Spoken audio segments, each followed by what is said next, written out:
নমস্কার দর্শক বন্ধুরা, স্পোর্টসের পর্দায় আপনাদের সবাইকে স্বাগত। 2026 বিশ্বকাপের কিন্তু ঠাকে কাঠি পড়তে চলেছে। শুক্রবার রাত ভারতীয় সময় 12:30টাতে কিন্তু প্রথম উদ্বোধনী ম্যাচে মাঠে নামতে চলেছে মেক্সিকো বনাম সাউথ আফ্রিকা। মেক্সিকোর অ্যাজতেকা স্টেডিয়ামে কিন্তু সাউথ আফ্রিকার মুখোমুখি হবে মেক্সিকো। 2010 বিশ্বকাপে কিন্তু শেষ অংশগ্রহণ করেছিল সাউথ আফ্রিকা, তবে সেইখানে কিন্তু সাউথ আফ্রিকা যেহেতু একজন আয়োজক দেশ ছিল সেই হিসাবে সুযোগ পেয়েছিল। এই প্রথমবার কিন্তু তারা কোয়ালিফাই করে বিশ্বকাপে খেলতে আসছে এবং তাদেরকে তাদের সমর্থকেরা ভালোবেসে ডাকে বাফানা বাফানা বলে।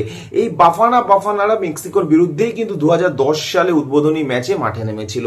মেক্সিকো কিন্তু প্রথম ম্যাচ বিশ্বকাপের, যেটা প্রথম ম্যাচ হয় সেটা হারে না। লাস্ট যে 4টি বিশ্বকাপ হয়েছে সেখানে মেক্সিকো কিন্তু প্রথম যে ম্যাচ হয়েছে সেখানে হারেনি। তবে মেক্সিকো কিন্তু রাউন্ড অফ 16-এর ওপরেও যেতে পারে না। এখানে মেক্সিকোর কাছে একটা মেন্টাল মাইন্ডসেটে ব্লকেজ আছে যে রাউন্ড অফ 16-এর ওপরে তারা যেতে পারে না। এবছর দেখা যাক যে মেক্সিকো দল রাউন্ড অফ 16-এর ওপরে যেতে পারবে কিনা। মেক্সিকো দলে কিন্তু সাউথ আফ্রিকা দলের সাথে যদি আমরা তুলনা করি তাহলে বেশ কিছু বড় নাম রয়েছে, যেরকম রাউল জেমিনেজ বলে এক যে মেক্সিকান প্লেয়ার রয়েছেন যিনি ফুলহ্যামের স্ট্রাইকার, তিনি রয়েছেন। তার সাথে সাথে কিন্তু মেক্সিকোতে গিলবার্তো মোরা বলে একজন ফুটবলার রয়েছেন, যিনি মাত্র 17 বছর বয়সে মেক্সিকোর হয়ে মাঠে নামতে চলেছেন এবং মেক্সিকোর ওয়ান্ডার কিড হিসাবে তাকে ধরা হচ্ছে। ধারে বারে কিন্তু সাউথ আফ্রিকা থেকে মেক্সিকো বেশ এগিয়ে, কিন্তু সাউথ আফ্রিকাও বেশ ভালো পারফরমেন্স করেছে। যে আফ্রিকা কাপ অফ নেশনস হয় সেখানেও কিন্তু ভালো পারফর্ম করেছে। তাই সাউথ আফ্রিকাও কিন্তু তাদের প্রথম ম্যাচ জিততে অবশ্যই চাইবে। সাউথ আফ্রিকার এখানে একটা যেটা সবচেয়ে বেশি নেগেটিভ পয়েন্ট সেটা হলো যে অ্যাজতেকা স্টেডিয়ামের উচ্চতা। অ্যাজতেকা স্টেডিয়ামের উচ্চতা এতটাই উঁচুতে যে সেটা সি লেভেল থেকে কিন্তু বেশ উঁচুতে এবং সেখানে অক্সিজেনের অভাব দেখা যায়। অ্যাওয়ে দল হিসাবে কিন্তু সাউথ আফ্রিকা সেখানে ফুটবল খেলতে বা সেখানে মাঠে নামতে বেশ অসুবিধা হবে। মেক্সিকো যেহেতু ঘরের দল, মেক্সিকো কিন্তু সেই অ্যাকাস্টাম সেই পরিবেশের সাথে। এর সাথে সাথে যদি আমরা দেখি তাহলে কিন্তু মেক্সিকো দলে যে ধারে ভারে যা নাম রয়েছে সেখানে দাঁড়িয়েও কিন্তু মেক্সিকো সাউথ আফ্রিকার থেকে এগিয়ে। সাউথ আফ্রিকার আরেকটি বড় অসুবিধার জায়গা হলো হোম স্টেডিয়ামে মাঠে নামছে মেক্সিকো। সেখানে হোম যে সাপোর্টার্স যে ভক্তরা রয়েছে তাদের কিন্তু সম্পূর্ণ সাপোর্টটা মেক্সিকো হয়ে থাকবে।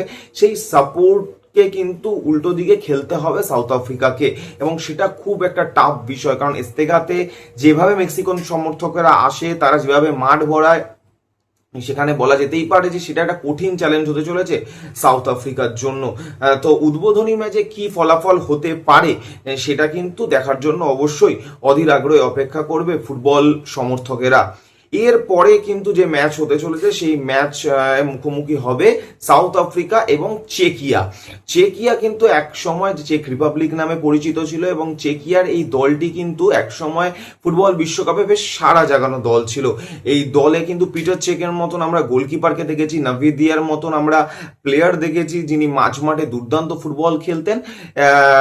এই যে টিম চেকিয়া, এই টিম কিন্তু এখন অতটাও ভালো ফুটবল খেলছে না। হ্যাঁ, কিছু ডাচ লিগে খেলা ফুটবলার রয়েছেন এই দলে, তবে তার উল্টো দিকে রয়েছে কোরিয়া কিন্তু মাঝে মধ্যে বিশ্বকাপে চমক দিতে অভ্যস্ত।